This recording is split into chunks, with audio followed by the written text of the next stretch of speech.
కడప జిల్లా పులివెందుల నియోజకవర్గంతో పాటు పరిసర ప్రాంతాల తాగునీటి సమస్యకు శాశ్వత పరిష్కారం చూపేలా చేపట్టిన మెగా వాటర్ గ్రిడ్ పనులను వేగవంతం చేసినట్లు రాష్ట్ర ప్రభుత్వం తెలిపింది.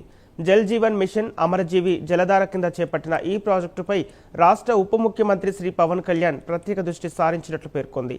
7 మండలాల్లోని సుమారు 5.5 లక్షల మందికి తాగునీరు అందించేందుకు 480 కోట్ల అంచనాతో ప్రారంభించిన ప్రాజెక్టులో ఇప్పటి వరకు దాదాపు 426 కోట్ల విలువైన 96% పనులు పూర్తయ్యాయని వెల్లడించింది.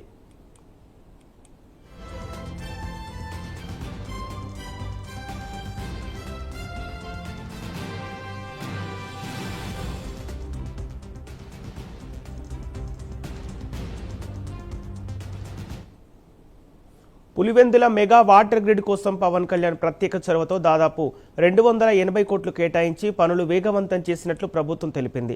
గత ప్రభుత్వ హయాంలో నిలిచిపోయిన పనులను కూటమి ప్రభుత్వం అధికారంలోకి వచ్చాక తిరిగి వేగవంతం చేసినట్లు తెలిపింది.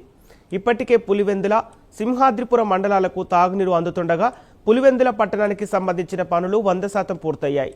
మొత్తం 1111 కిలోమీటర్ల పైప్ లైన్లో 1106 కిలోమీటర్ల నిర్మాణం పూర్తయిందని ప్రభుత్వం పేర్కొంది.